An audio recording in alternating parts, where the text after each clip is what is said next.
Well, today I'll tell you about the National Network for Manufacturing Innovation, and maybe it'll be an update for some of you. And they say, know who your audience is. So who's heard of or knows something about the National Network for Manufacturing Innovation? That's great, that's great. All right, here's a tougher one. I'm from the Advanced Manufacturing National Program Office. Anybody heard of that? Okay, very good. Well, it's great to be here, and so it sounds like this will be an update for a number of you. So, first of all, a little bit about our office, though, because there's a lot of confusion about it, even though we may have heard of it. We're located at NIST, but we're very much an interagency effort with a lot of contributions by the Department of Energy, Department of Defense, Commerce, of course, NASA, and NSF. And we are largely staffed by NIST people, but we also have detailees from the other agencies like NASA and DOE have put in full-time detailees. And we also have worked very closely with the PCAST group, the Advanced Manufacturing Partnership, that's given a lot of guidance about where the administration program should be going in advanced manufacturing. So, the reason that PCAST addressed the issue at all is because of some problems that were observed several years ago that have been developing over the past decade or so. One would be the trade balance for advanced technology products. And for over 200 years, we had a positive trade balance in advanced technology. And then all of a sudden, about 2000, that pretty much went south, as you see here. We've had an uptick in the last couple of years, but it's still well negative. How long? Part of the problem that was identified is that we have a lot of products and a lot of inventions and innovations here in the US, and you see some examples here, flat panel displays invented here, manufactured totally elsewhere. And solar panels, lithium-ion batteries, manufactured almost exclusively elsewhere. So part of the idea was if we can take our own inventions, rather than having them developed by other countries, produce them here, that it will greatly enhance our manufacturing efforts. So there's been a series of efforts by PCAST, starting back in 2011, where they recommend that the administration have an advanced manufacturing initiative. In 2012, there was the first advanced manufacturing partnership, and it was 12 industry leaders and 6 university presidents came together and worked on what should we be doing specifically. And part of that was to stand up our office, an interagency coordination group, and their second major recommendation was to stand up these manufacturing institutes, innovation institutes, or the National Network for Manufacturing Innovation. And in 2014, they reinforced that. There was AMP 2.0. It was actually an awful lot of work going on. It was over 200 people contributing to it, with 20 leads from universities, industry, excuse me, community colleges, and labor this time around. So that was a one-year effort, and they also came out with additional recommendations about how the NNMI should be well coordinated, and they also had numerous other recommendations, including like having consistency in the R&D tax credit, and a number of other efforts aside from the technology side.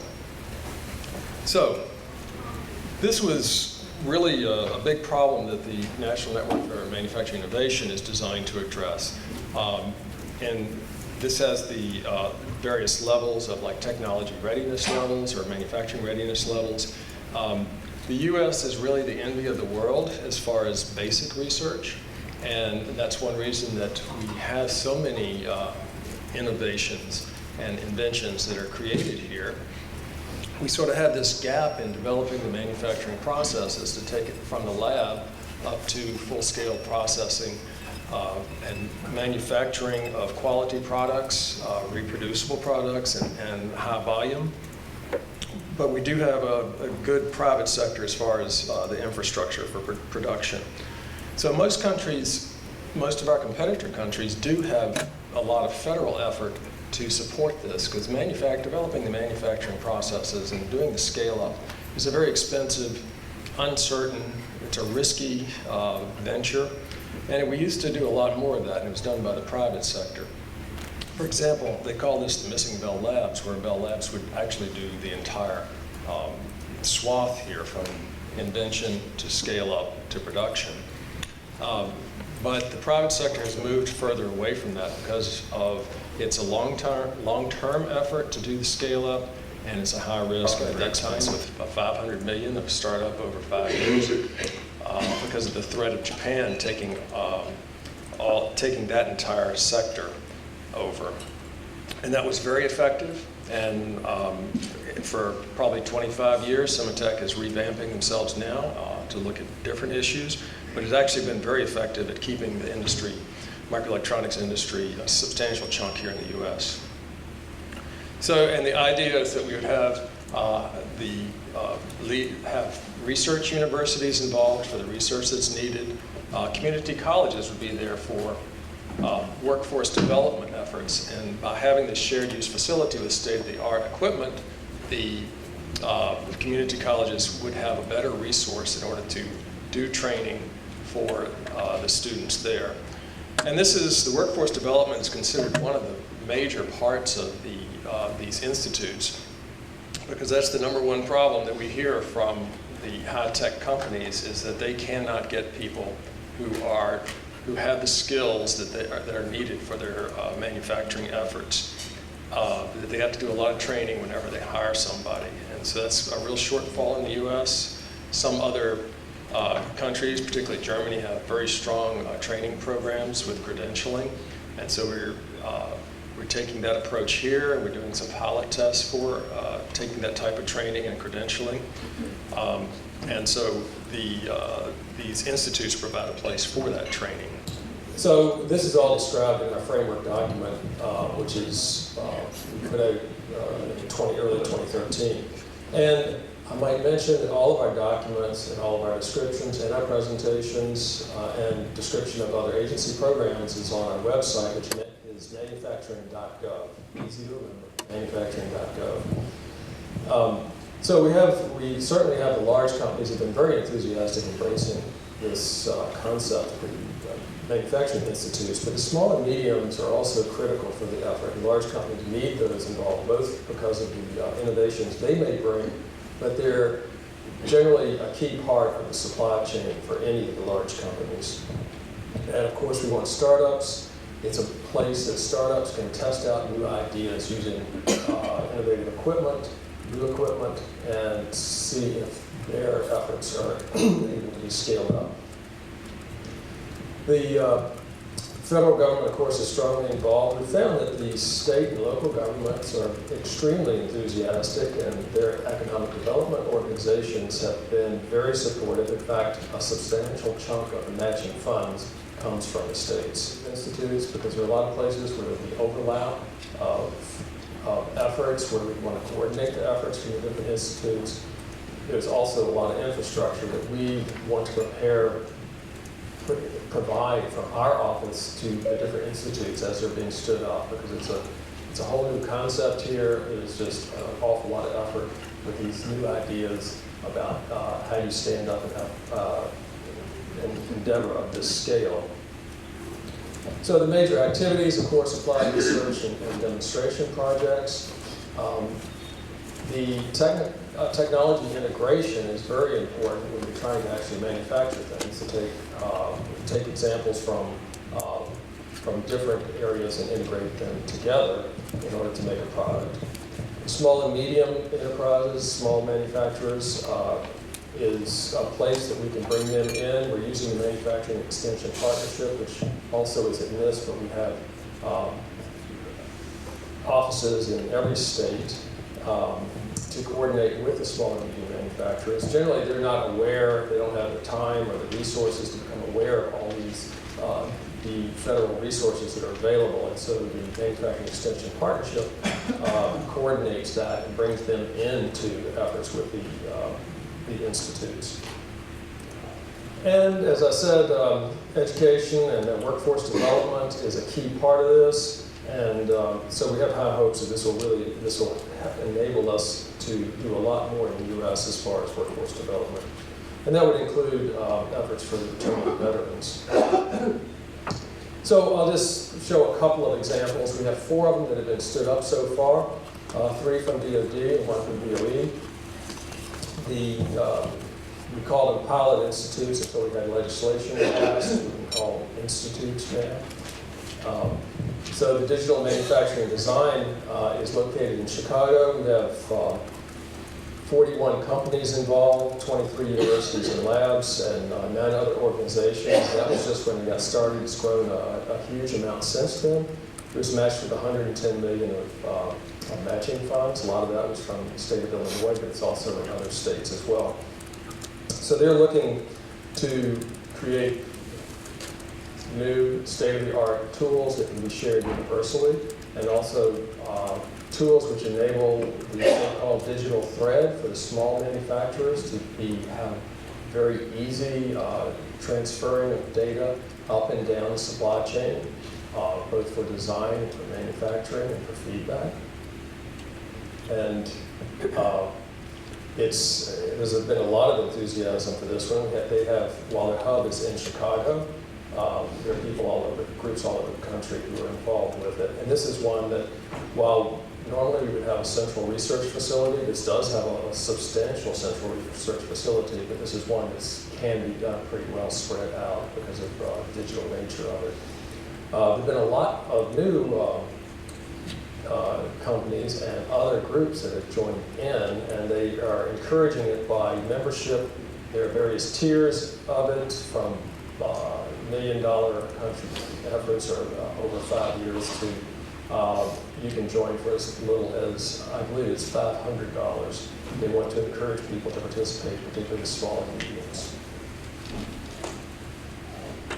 A more conventional technology area, the light and modern metals, is up in Detroit, Michigan, and they have substantial industry partners and university partners, as you see there. And they're looking at aluminum, titanium, forming of such metals, development of new alloys, including materials genome type approaches and design of new materials.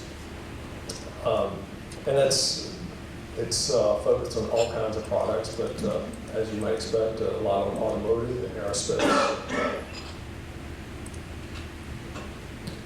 So the president has held this up as very strongly in the State of the Union address in 2013, 2014. It was up front and center about the NNMI. He initially proposed one-time funding of $1 billion to stand up 15 institutes. Congress did not take action on that, so we took the approach of these pilot institutes, most of them full scale as far as the funding, but they're pilot because we did not have authorization to do it as a coordinated effort. So we used existing authorities and appropriations in the Department of Energy and Department of Defense to stand those up. But the vision is for 45 institutes. The proposal is, he's proposed in the budget for 16 additional institutes, and also continue a method using mandatory funding to fund an additional 29 of these over the next 9 years, 8 or 9 years. So, of course, this required congressional action, and 6 months or a year ago, that usually elicited giggles because that seemed extremely unlikely. But as it ends up, a miracle occurred. And last September, the House, which seemed to rarely agree on anything, agreed on this one. This might be the most substantial legislation they actually agreed on, completely bipartisan support. Everybody loves manufacturing, thinks manufacturing is going to be good for the nation, and providing a lot of jobs for the nation. So we had bipartisan support, 118 supporters in the House and the Senate of co-sponsors, and equally split between Republicans and Democrats. So we're very appreciative of the effort by Tom Reed and Joe Kennedy and Sherrod Brown and Roy Blunt to really spearhead this effort. They've been out there, at our our meetings and making presentations and encouraging the other Congress members to support this. So the House passed it in September, and then with the omnibus bill, it got folded in there and got passed on December 16th. Was signed into law on December 16th. So we have some momentum going here, and although we heard that a lot of these increases for next year in the science and technology budget may not all happen, we're optimistic that this will. And additional things that the Revitalize American Manufacturing Innovation Act, the implications there is, although our office was stood up a couple of years ago, it does authorize our office to now be stood up. So it actually enables us to do quite a bit more as far as like coordination amongst the institutes and creating the network aspects of this program. It also enables the Department of Commerce to stand up institutes, which is a valuable opportunity because Department of Energy and Defense have to stand up on their institutes on topics that are mission critical to those agencies. The Department of Commerce can offer this opportunity in what's called the white space in between the missions of all the other agencies. And our approach will be to have the topics determined by industry rather than by the mission, because our mission is to support all of industry. So there might be some areas that energy or defense or agriculture might not be interested in, or it might not be so mission critical, like machine tools is so broad, that might be something we might be doing. So it is a new opportunity. So far we have 4 that have been awarded, and a 5th one, the Composites Institute has been, the awardee has been selected. They just haven't signed their cooperative agreement yet. We have 3 more coming this year that are out on the street on integrated photonics, smart manufacturing, and flexible hybrid electronics. So those competitions are underway. And there will be another one that DOE has not yet announced the topic for, but that'll be in FY15 also. And in the President's budget for 2016, there are 2 Department of Commerce institutes, 1 DOD, 2 agriculture institutes. They're now joining our effort, and 2 Department of Energy. So hopefully by the end of 2016, we will have 15 or 16 of these institutes stood up, which was largely the initial goal was to stand up 15. Yeah, so hopefully, I mean, the plan is that we'd be standing up about 5 or 6 of these each year starting in 2017 until we have the full number of 45 stood up. And we actually, it's to some extent it's sort of like the NIST AMTech program. We see that there's been value in just bringing people together, even if they don't actually win one of these awards. We had a very strong team that we had a number of very good proposals for these institutes, and there was a very strong one up in New York State, centered with the College of Nanoscale Science and Engineering, and led also by GE, that had competed for what's now known as the Smart Power. It's the Compound Semiconductor Power Electronics Institute, which was awarded to NC State in Raleigh. Well, the group up in New York, they had come together with such a strong team that they decided to do it on their own without federal funding. So the $70 million of federal funds, they decided they could do it without that, and they actually came together with $500 million to run this program on their own. I would like to take credit for that myself, but I can't do that completely. But we did bring that team together by having the competition. They're actually working on a different aspect of power electronics, different materials, and they're going to coordinate with the NC State Smart Power Institute. So that's a pretty nice success story there. So that's the end of my story. And do we have questions now or at the end? Okay. Let those people first.